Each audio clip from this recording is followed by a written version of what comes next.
যারা পয়সা দিয়ে কিনতে পারে তারা হচ্ছে এখন ইংরেজি মাধ্যমটা কিনছে, যারা পয়সা দিয়ে ইংরেজি মাধ্যম কিনতে পারে না তারাই কেবল আপনি যেই শিক্ষা পদ্ধতি আমাদের জন্য জনজীবনের জন্য আপনি চালু করেছেন সেটা আমরা কিনছি।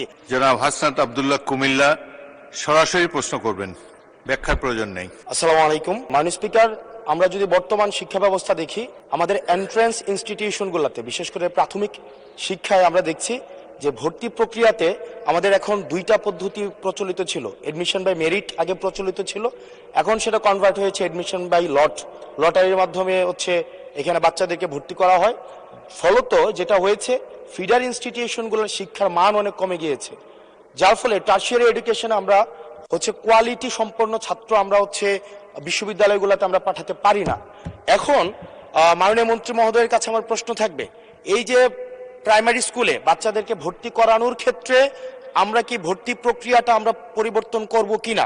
গরমে আরাম নিয়ে হবে না হাহুতাশ, ঘুরলে পরে ওয়ালটন ফ্যান বাতাস আর বাতাস, নাকি এই যে এডমিশন বাই লটারির মাধ্যমে আমরা নিব এবং মেরিটকে আমরা হচ্ছে সবসময় হচ্ছে দমায় রাখবো, নাম্বার 1। আর নাম্বার 2 হচ্ছে আমাদের বর্তমান শিক্ষা পদ্ধতিতে আমরা যদি দেখি, যারা পয়সা দিয়ে কিনতে পারে তারা হচ্ছে এখন ইংরেজি মাধ্যমটা কিনছে, যারা পয়সা দিয়ে ইংরেজি মাধ্যম কিনতে পারে না তারাই কেবল আপনি যেই শিক্ষা পদ্ধতি আমাদের জন্য জনজীবনের জন্য আপনি চালু করেছেন সেটা আমরা কিনছি। আর যারা সেটাও কিনতে পারে না তারা হচ্ছে মাদ্রাসা শিক্ষা পদ্ধতি কিনছে। আপনার কাছে প্রশ্ন যে আমাদের বর্তমানে একটা দেশে এই তিনটা শিক্ষা পদ্ধতি যে অর্থনৈতিক অবস্থার উপরে নির্ভর করে চলে, এই তিনটা শিক্ষা পদ্ধতি জিয়ে রেখে আপনার কি মনে হয় যে আপনি একটা ইনক্লুসিভ শিক্ষা পদ্ধতি নিয়ে আমাদের দেশটাকে আগায় নিতে পারবেন? আমাদের দেশে শিক্ষা ব্যবস্থার জন্য রুরাল অ্যান্ড আরবান দুইটি সেকশন রয়েছে। এখন গ্রামীণ জনপদে যে প্রতিষ্ঠানগুলো রয়েছে সেখানে প্রি প্রাইমারি স্কুল রয়েছে এবং ছাত্র সংখ্যা এতটা কম্পিটিটিভ নয়, সে কারণে সেখানে ভর্তি সমস্যা তেমন একটা হচ্ছে না। ঢাকা শহরগুলোতে আমাদের এই প্রাথমিক স্তরে ভর্তির একটি সমস্যা রয়েছে। এই জটিলতা নিরসনের জন্য বিগত সরকার লটারি সিস্টেম করেছিল, যেটা আদৌ আমার মনে হয় না যুক্তিসঙ্গত।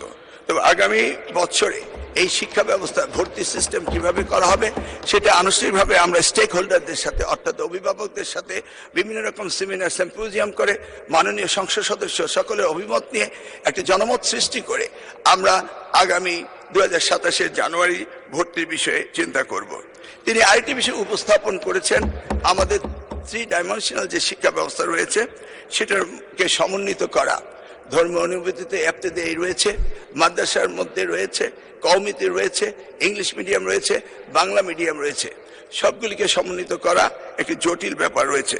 তবু আমরা ইতিমধ্যে কমিটি করেছি ইংলিশ মিডিয়াম স্কুলগুলোকে সরকারের আওতায় এনে তাদেরকে কিভাবে আমাদের যুগোপযোগী শিক্ষা ব্যবস্থা বাংলাদেশের দেশের নিয়ম কানুন মেনে করা যায় সেই বিষয়ে আমরা কাজ করছি। ইতিমধ্যে আমরা কমিটি গঠন করে তাদের সাথে যোগাযোগ করছি।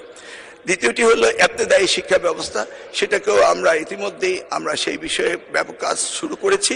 আর কওমি শিক্ষা ব্যবস্থাকে কিভাবে অন্তর্ভুক্ত করা যায়, কারণ একটি দেশে বিভিন্ন শিক্ষা ব্যবস্থা না থেকে কিভাবে শিক্ষা ব্যবস্থা সমন্বিত করা যায় সেই ব্যাপারে সরকারের পক্ষ থেকে প্রচেষ্টা এবং উদ্যোগ আমরা নিচ্ছি।